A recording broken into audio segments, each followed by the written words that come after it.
여러분들께 이름 없이 빛도 없이라는 책을 소개해드립니다. 이 책은 가난하고 어렵고 무척 캄캄하던 시절에 우리가 일어설 수 있도록 도움을 주었던 미국의 젊은 선교사들의 헌신적인 노력을 기록한 책입니다. 여러분께서는 감동과 교훈 그리고 삶의 지혜를 얻으실 수 있을 것입니다. 감사합니다. 이 테헤란을 불바다로 만들겠다. 이번 전쟁을 하는 것도 보면은 이스라엘은 민간인 사상자가 가능하면 나오지 않도록 최대한 조심해서 이렇게 전투를 수행하고 있거든요. 그냥 막 미사일을 때리거나 그렇게 하지 않고 민간인 피해가 최소화할 수 있도록 이제 공군 출격이 계속되네요. 이 이야기는 다르게 이야기하게 되면은 이란 전역에 대한 그런 제공권 이스라엘 정부가 확보한 거다 이렇게 보면 되겠습니다. 그 부분에 대해서 다른 의견을 가지신 분도 계시는데 그래서 이제 전쟁 상황을 정확하게 파악하기 위해서 지금 속보들이 나오는 것을 한번 정리해 보게 되면은 개인적인 편견 같은 것에 의존하지 않을 수 있지 않겠느냐. 아마 이란 최고 지도자인 알리 하메니를 죽일 모양입니다. 그러니까 사령관부터 시작해 착착 정리해 나가는데 이스라엘이 이란 최고 지도자인 알리 하메니도 제거하겠다 이런 생각을 갖고 있는 것 같아요. 이게 보시게 되면은 이게 이제 로이터가 발신한 뉴스거든요.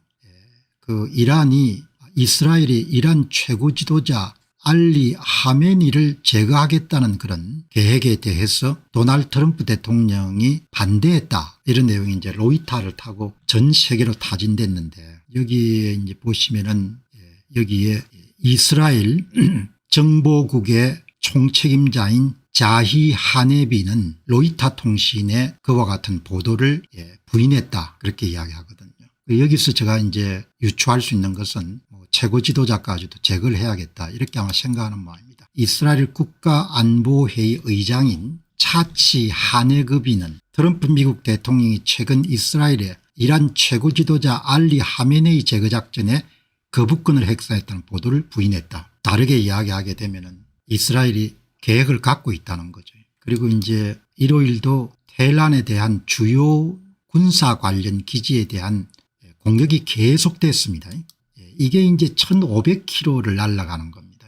그러니까 이거를 보고 일부 이제 어제 의견을 남기신 제 방송이 나가고 하신 분들은 제공권을 제압한 것은 아니다 이렇게 이야기하는데 이란 서부의 방공망 체계가 거의 와해됐다고 볼 수 있는 거죠. 왜냐하면은 테헤란에 날아가서 폭탄을 때리는 것이 그냥 맛을 가듯이 그렇게 하고 있으니까 이스라엘 방위군은 테헤란 수도와 그 주변에 이라크 핵 프로그램과 관련된 장소들을 겨냥한 일요일의 공습을 자세히 설명하는 그래픽을 공개했습니다. 일요일 날 포함된 공습 대상에는 핵 관련 본부, 핵 실험실, 핵 생산을 위한 원심 분리기 및 화학물질 제조시설이 포함됩니다. 그러니까 아마 소규모의 원심 분리기를 사용한 그런 고농축 우라늄 제조를 하는 그런 아마 이제 핵폭탄과 관련된 뇌관이라든지 이런 것을 개발하는 데는 또 테헤란 인근에 있는 모양입니다. 그 내용이 이제 상세하게 이렇게 공개가 됐네요. 여기 이제 여기를 때렸는데 여기는 이제 핵 관련 본부 헤드쿼터입니다. 그리고 또 여기를 때렸는데 여기는 실험실 핵무기에 기여할 수 있는 그런 특별한 부품 소재 이런 것을 연구하는 실험실 테헤란 소재입니다.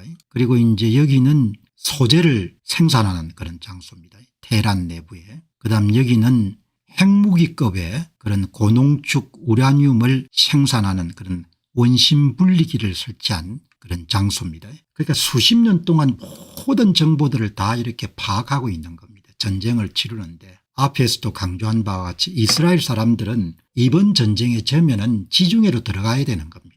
그런 절박감이 있는 거죠. 이란 사람들하고 다릅니다. 그래서 자기가 갖고 있던 생각을 기반을 둬 가지고 큰 나라하고 작은 나라가 붙으면 작은 나라가 장기전에 진다 이런 이야기를 질 수도 있겠죠. 그런데 철두철미하게 현재 진행되고 있는 전시 상황을 바탕으로 해서 이제 판단을 이렇게 하면 좋을 것 같습니다. 그 다음에 이름 보시게 되면은 이스라엘 공군은 테헤란에 소재하고 있는 군 장비의 공급처 그러니까 저장고하고 정유시설을 파괴한 겁니다.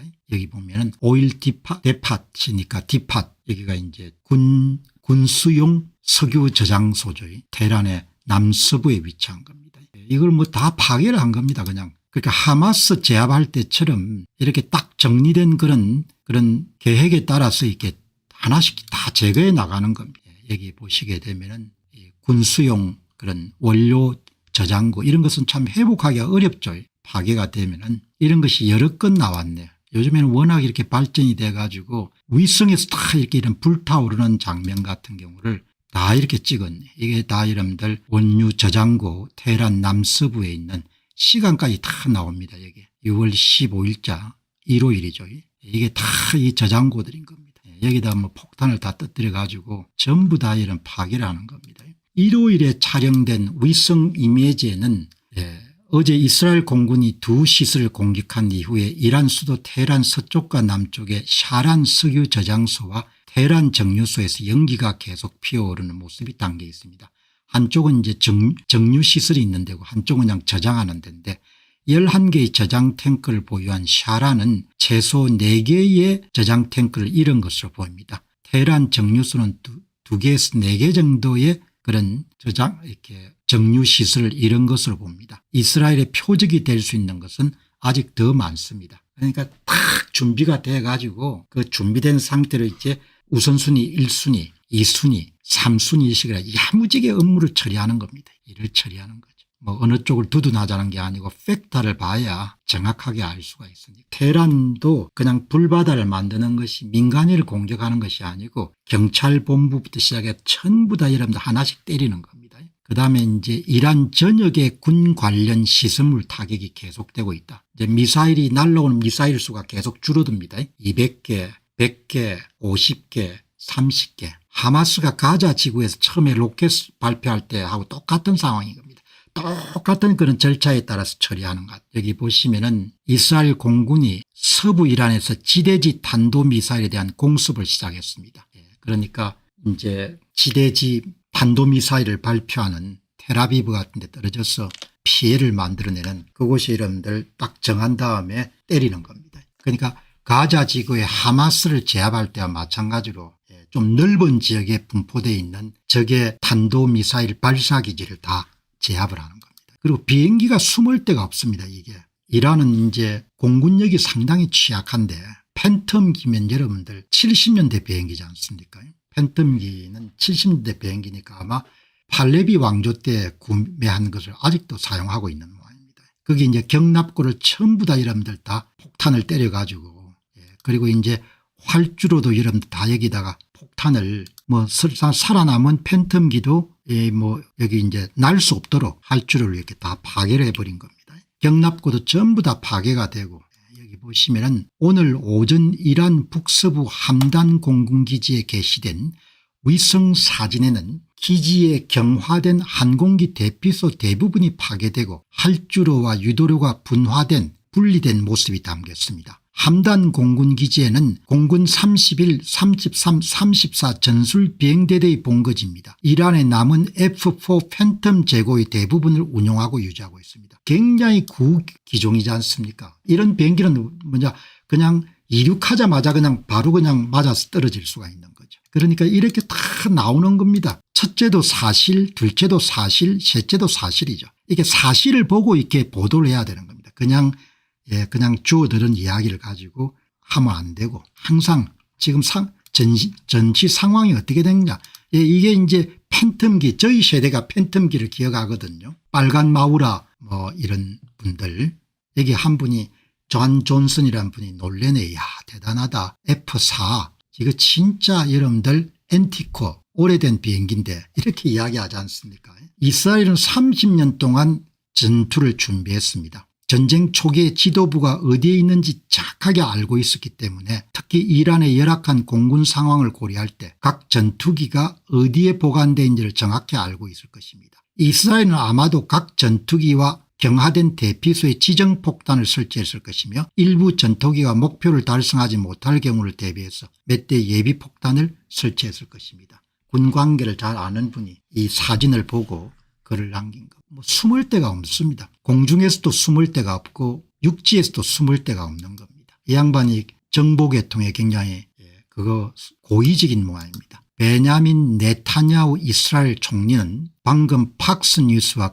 가진 인터뷰에서 이슬람 혁명수비대 정부 조직 책임자인 모하마드 카제미 중장과 그의 부관인 하산 모하치크 장군이 이라크 수도 테헤란에 있는 이란 혁명수비대 정보본부에서 이스라엘 공격을 받아 제거되었다고 확인했습니다. 일요일 날 이스라엘의 혁명수비대 여러분들 본부를 때렸거든요. 제거를 한 겁니다. 그럼 옴짝달싹 할 수 없는 지금 이렇게 상황이 된 겁니다. 주가가 다른 데 다 떨어지는데 방산과 록히드 마틴은 오릅니다. 무기 또 만들어야 되니까. 그래서 이제 일부 조금 이렇게 잘난 체하는 한국의 전문가들도 뭐 조그만 나라 큰 나라고 장기전하면 절대 안 된다 이렇게 하는데 그거는 선입견 같고 제공권을 완전히 장악한 상태이기 때문에 전쟁이 오래 갈 것 같지도 않다는 이야기죠. 제 생각에는. 여기 이제 조금 전에 이란 혁명수비대 정보 총책임자가 죽은 겁니다. 이 폭격을 통해 가지고. 이제 그 이란 혁명수비대 본부가 불타오르고 있는 현재 보도에 따르면은 이스라엘 혁명수비대 정보조직 책임자인 모하마드 카제미 중장과 그의 부관인 하산 모하치크 장군이 테헤란에 이란 혁명수비대 정보본부 잔해 아래 갇혀 있다고 합니다. 이는 오늘 오전 이 단지를 이스라엘 공군이 정밀 타결한 결과로 건물 일부가 완전히 붕괴되어 카제미 중장과 다수의 고위정보관리가 사망하고 부상을 입었을 가능성이 높습니다. 그러니까 지금 일요일 날 카제미 여러분들 정보 총책임자가 어디에서 누구와 함께 있는지를 전부 다 아는 겁니다. 전부 다 아니까 여러분들 거기 그냥 폭탄을 터뜨려 가지고 이렇게 여러분들 연기가 막 나는 겁니다. 여기는 여러분들 레이더망입니다. 레이더망. 이런 레이더망입니다. 폭파하기 전에 이 레이더망이 이제 폭파가 돼 가지고 잔해만 남은 겁니다. 이스라엘 방위군이 오늘 아침 공개한 영상에는 이란이 F-35와 같은 가장 여러분들 최첨단 기종입니다. 이란 공군이 갖고 있는 F-35I 같은 저레미 더 단면 스텔스 항공기를 탑재하고 추적할 수 있다고 그동안 요란하게 간구해온 이란의 마틀라 울 파저러 VHF 3D 조기 경보 레이더를 표적으로 하는 항공기의 모습이 담겨 있습니다. 착하게 여러분들 때려버린 겁니다. 레이더 기지를 이렇게 정확하게. 트럼프 대통령은 상황이 바뀌면 전쟁에 개입할 수 있다 이렇게 이제 말씀하시는데 ABC 뉴스에 트럼프 미국 대통령은 미국이 이스라엘과 이란 간의 현재 진행 중인 전쟁에 인발브 관여할 수 있다고 밝히고 우리는 현재 관여하지 않고 있습니다. 우리는 그런데 관여할 수가 있습니다. 하지만 지금은 관여하고 있지 않습니다. 그래서 이제 오늘 전쟁 상황을 여러분들 속보 형식으로 한번 보내드린 것은 여러분들이 전쟁을 이해하시는데 선입견 없이 도움을 받으시라고 이야기하는 겁니다. 안녕하십니까, 공병호입니다. 그동안 공병호TV는 선거 공정성 회복과 자유민주주의 체제의 보존과 발전을 위해 노력해왔습니다. 이런 노력들이 지속될 수 있도록 공병호TV의 정기 후원 프로그램이자 멤버십 프로그램을 소개해드립니다. 뜻 있는 분들의 관심과 동참을 부탁드립니다. 선거 공정성 회복을 위한 노력을 지지하시고 훌륭한 나라 만들기에 동참하시는 시청자분들이시라면 구독 버튼 바로 옆에 있는 가입 버튼을 통해서 정기 후원 프로그램에 가입할 수 있습니다.